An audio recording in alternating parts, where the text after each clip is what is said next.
Assalamualaikum warahmatullahi wabarakatuh. Perkenalkan, nama saya Cindy Ayudika. Saya dari unit Bimba Sukawati. Saya hari ini mau menjawab pertanyaan dari tugas belajar di luar kelas hari keempat.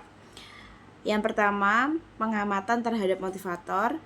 Pertanyaannya, bagaimana cara motivator menyapa dan menyambut murid?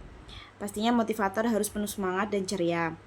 Nomor 2, bagaimana cara motivator memulai kegiatan Bimba Interview, yaitu apakah sudah siap bermain hari ini anak-anak?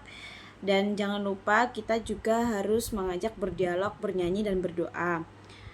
Yang ketiga, bagaimana cara motivator membuat suasana kelas nyaman dan menyenangkan, yaitu menjadikan anak senang dalam kelas, melakukan kegiatan kelas yang mereka sukai. Nomor 4, bagaimana cara motivator mengajak anak berdialog, yaitu dengan menyapa murid seperti menanyakan, "Hai Mbak, Mas, hari ini ke Bimba diantar sama siapa ya? MA atau PA ya?" Seperti itu. Untuk nomor 5, bagaimana cara motivator memberikan reward atau motivasi kepada anak? Motivator memberikan pujian seperti, "Wah, hari ini rajin sekali ya." Nomor 6, kapan motivator memberikan reward atau motivasi kepada anak?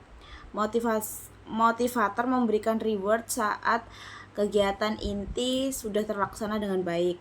Nomor 7, bagaimana ekspresi, sikap, dan penampilan motivator selama kegiatan Bimba? Yaitu dengan ekspresi penuh semangat dan ceria, dan dengan penampilan yang tentunya rapi dan selalu wangi.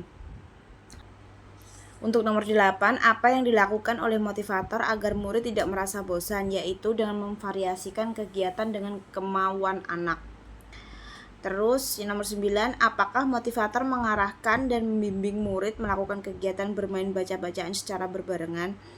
Tentunya tidak, karena setiap anak berbeda. Jadi setiap materi yang diberikan oleh motivator pun ya disesuaikan dengan anak. Untuk yang B, pengamatan terhadap murid. Nomor 1, bagaimana ekspresi dan sikap setiap murid ketika bernyanyi dan berdialog dengan motivator pada saat kegiatan pembuka.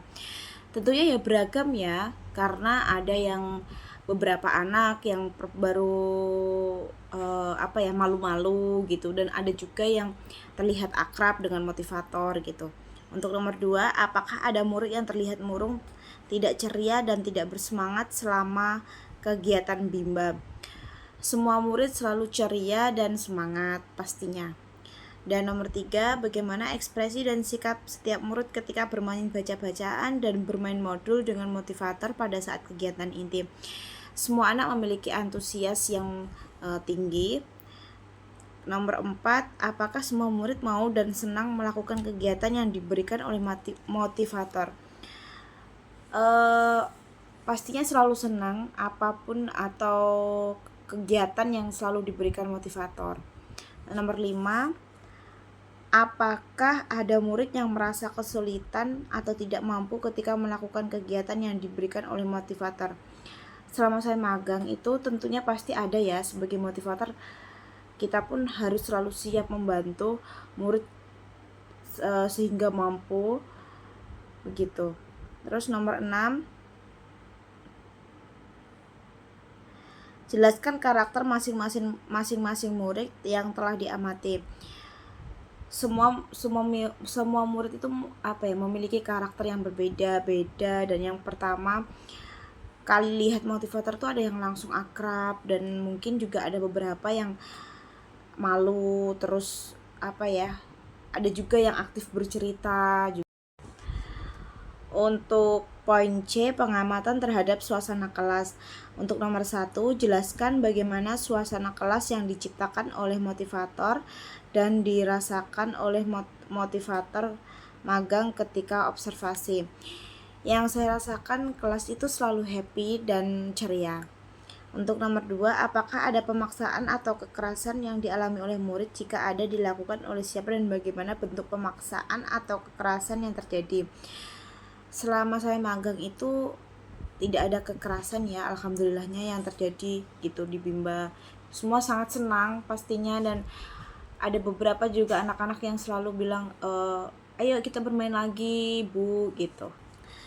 Untuk yang D, pengamatan terhadap kegiatan di dalam kelas. Untuk nomor 1, apakah apa yang dilakukan oleh motivator dan murid ketika kegiatan pembuka, yaitu berdoa, bernyanyi, dan berdialog. Apa yang dilakukan oleh motivator dan murid ketika kegiatan inti? Penerapan teori Bandul sama evaluasi afeksi dan kognitif. Jelaskan mengenai kegiatan utama atau kegiatan prioritas yang paling banyak dilakukan oleh murid pada saat kegiatan inti, yaitu bermain baca-bacaan. Nomor 4, apa yang dilakukan oleh motivator dan murid ketika kegiatan penutup, yaitu mengulang materi dan berdoa sebelum dan berdoa. Nomor 5, berapa lama durasi kegiatan Bimba interview yang diterapkan oleh motivator? Durasi yang diterapkan sekitar 45 menit. Sekian dari saya, pertanyaan yang bisa saya jawab di tugas belajar di luar kelas hari keempat. Wassalamualaikum warahmatullahi wabarakatuh.